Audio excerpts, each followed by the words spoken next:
Warning. মসজিদের সম্পত্তি রক্ষা করতে মানববন্ধন, যা ঘিরে রক্তাক্ত হলো পুরো এলাকা। লাঠিসোঁটা আর দেশীয় অস্ত্র নিয়ে মুখোমুখি সংঘর্ষে আহত হলেন অন্তত ২০ জন। সিরাজগঞ্জের তাড়াশ উপজেলার গাবরগাড়ি জামে মসজিদের একটি পুকুরকে কেন্দ্র করে ঘটে এক সংঘর্ষ। জানা যায়, গেল ১৭ এপ্রিল ভোরে স্থানীয় রাজনৈতিক দলের নেতৃত্বে ১৫ থেকে ১৮ জনের একটি দল পুকুর থেকে প্রায় ৮ থেকে ১০ লাখ টাকার মাছ ধরে নিয়ে যায়। খবর পেয়ে মসজিদ কমিটির সদস্যরা তাদের বাধা দিলে পরিস্থিতি হয়ে ওঠে উত্তপ্ত। এতে মসজিদ কমিটির সভাপতি তাড়াশ থানায় প্রায় ১০ লাখ টাকার মাছ জোরপূর্বক আত্মসাতের অভিযোগে দায়ের করেন একটি মামলা। এই গ্রামে ওরা পুকুরে বিষ দিছে, দিয়ে ওই সম্পূর্ণ পুকুরের মাছ ওরা মেরে নিছে। নেওয়ার পরে আজ ওরা পানি ঢেলে ওই পুকুর হলে দখলে যাচ্ছে। আমার বাবা শুধু এই গ্রামের মানুষজনের পক্ষে থেকে এই মসজিদের নামে যে পুকুরটা আছে এটার মানে পক্ষে একটু লড়ছে।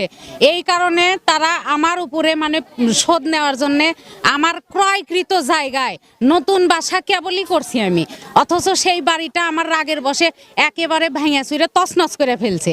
এরই জেরে গেল ১৯ এপ্রিল গাবরগাড়ি জামে মসজিদ প্রাঙ্গণে মানববন্ধন ও সংবাদ সম্মেলনের আয়োজন করা হলে ওই মুহূর্তেই লাঠিসোঁটা ও দেশীয় অস্ত্র নিয়ে শুরু হয় দুই পক্ষের মধ্যে তুমুল সংঘর্ষ। এতে আহত হয় প্রায় ২০ জন। আমাদের পুকুরের মাছ বিষ প্রয়োগ করে নিধন করা হচ্ছে। সেই প্রসঙ্গে আমরা এই আব্দুর রাজ্জাক এবং এনামুল এরা এই মসজিদের পুকুরে মাছ বিষ দিয়ে একবার সবকিছুই একদম শেষ করে দিচ্ছে। দেওয়ার পরে আমরা আজকে সিদ্ধান্ত নিয়েছি গোটা গ্রাম মিলে আমরা এখানে একটা মানববন্ধন করবো। ওরা এসে সভাপতির সাথে এসে অতর্কিতভাবে আমার উপরে হামলা করছে। হামলাতে আমাদের মোটামুটি ৭ থেকে ৮-৯ জন আহত হয়েছে। তাদের অনেক জায়গায় ডিপ বা কারো হচ্ছে মানে হাঁসও দিয়ে কাটিয়ে দিচ্ছে, লাঠি চার্জ করছে।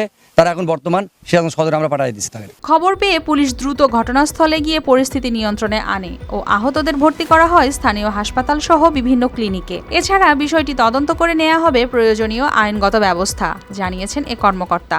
আমরা থানায় মোবাইল ফোনের মাধ্যমে সংবাদ পাই গাবরগাড়ি গ্রামে মসজিদকে কেন্দ্র করে, মসজিদের পুকুর এবং মাছ মারাকে কেন্দ্র করে গোলমাল হচ্ছে বা মারামারি হচ্ছে। এই সংবাদের প্রেক্ষিতে আমি আমার জরুরি গাড়ি বা জরুরি পার্টিকে দ্রুত গতিতে পাঠাই। পিছে পিছে আমিও আসি, আমার অন্য গাড়ি নিয়ে ফোর্স নিয়ে অফিসার নিয়ে আসি। আসার পরে আমরা মোটামুটি নিয়ন্ত্রণ করতে পেরেছি। এখন পরিস্থিতি নিয়ন্ত্রণে আছে। তবে দুপক্ষই আমরা দেখব কার কী ক্ষতি হয়েছে এবং কারা ইনজুর্ড আছে তাদেরকে নোট করব, তাদের নাম ঠিকানা নিব, নিয়ে তদন্ত করে দেখব। দেখার পরে অভিযোগ পেলে আমরা আইনগত ব্যবস্থা নেব। এ ঘটনায় পুরো এলাকায় বিরাজ করছে চরম উত্তেজনা। স্থানীয়রা দ্রুত সুষ্ঠু তদন্ত ও দোষীদের বিরুদ্ধে কঠোর ব্যবস্থা নেওয়ার জানিয়েছেন জোর দাবি। News desk, RTV।